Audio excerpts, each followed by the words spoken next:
നിങ്ങളുടെ ചൈൽഡ്ഹുഡിൽ traumatic experience എന്തായിരുന്നു എന്ന് നമ്മൾ നോക്കിയ സമയത്ത് I'm not good enough, I'm not worthy enough എന്നൊക്കെയുള്ള ഒരു ഒറിജിനലായിട്ട് നിങ്ങൾ എന്താണോ അങ്ങനെ ആയിരിക്കാൻ നിങ്ങൾക്ക് ഭയമുണ്ട്. നിങ്ങൾ മറ്റുള്ളവരെ പ്ലീസ് ചെയ്യാനും അവരുടെ മുന്നിൽ കണ്ണിൽ പൊടിയിട്ട് വേറൊരാളായിട്ട് പ്രിറ്റൻഡ് ചെയ്യാനും ഒക്കെ നിങ്ങൾ ശ്രമിക്കുന്നുണ്ട്. അവിടെയാണ് എന്തോ നിങ്ങൾക്ക് ഒരു അംഗീകാരം കിട്ടുകയെന്ന് വിചാരിക്കുന്നുണ്ട്. എന്നാൽ അത് നമുക്ക് കോൺഷ്യസ്ലി മാറ്റിയെടുക്കാൻ തീർച്ചയായിട്ടും ഡെഫിനറ്റ്ലി നമുക്ക് സാധിക്കും. അതിന് നിങ്ങൾ എന്താണ് ചെയ്യേണ്ടത് എന്ന് നമുക്ക് നോക്കാം. Okay, we got the lovers card, Queen of cups.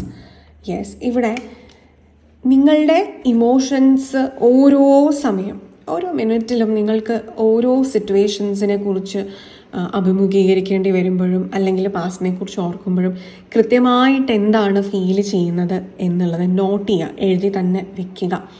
അതിനുവേണ്ടി ഒരു പ്രത്യേകമായൊരു ജേർണൽ വെച്ചാൽ തന്നെ കുഴപ്പമില്ല. നിങ്ങൾക്ക് വേണ്ടി ചെയ്യുന്ന ഷാഡോ വർക്കിൻ്റെ ഭാഗമായിട്ട് നിങ്ങൾ ഇത് തന്നെ ചെയ്യുക. ആൻഡ് അവിടെ ഓരോ സിറ്റുവേഷൻസിലും ഡിസിഷൻസ് എടുക്കുന്ന സമയത്ത് അവനവന് ഈ നെഗറ്റീവ് ഇമോഷൻസിൽ നിന്നും പുറത്ത് കടക്കാൻ വേണ്ടിയുള്ള കോൺഷ്യസ് ഡിസിഷൻസ് എടുക്കുക. Like reparent yourself. നിങ്ങളാണ് ഈ ഒരു സ്ഥാനത്ത് നിങ്ങളുടെ കുട്ടിയുടെ മുന്നിൽ പാരൻ്റായി നിൽക്കുമ്പോൾ നിങ്ങൾ എന്ത് ചെയ്യുമായിരുന്നു എന്നാണ് നിങ്ങൾ മനസ്സിൽ വിചാരിക്കുന്നത്. ആ പാരൻ്റ് ഇപ്പോൾ നിങ്ങൾക്ക് വേണ്ടി നിങ്ങൾ തന്നെ ആവുക.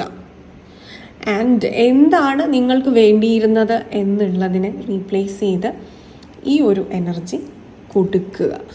ഇത് നിരന്തരമായി തന്നെ ഒരു 3 മാസത്തോളം എങ്കിലും നിങ്ങൾ ഡെയിലി ഈ ഒരു എനർജിയിൽ വർക്ക് ചെയ്യുക. നിങ്ങളുടെ സബ് കോൺഷ്യസ് മൈൻഡിൽ സാരമായിട്ട് അല്ലെങ്കിൽ കാര്യമായിട്ടുള്ള മാറ്റം വന്നു തുടങ്ങുന്നത് നിങ്ങൾക്ക് കാണാൻ സാധിക്കും. അങ്ങനെ നിങ്ങൾക്ക് ഈ ഒരു നെഗറ്റീവ് ഇമോഷൻസിൽ നിന്നും ഈ ഒരു ട്രോമാറ്റിക് മെമ്മറിയിൽ നിന്നും ഈ ഒരു ട്രോമയിൽ നിന്നും നിങ്ങൾക്ക് പുറത്ത് കടക്കാനായിട്ട് സാധിക്കുമെന്നുള്ളതാണ്.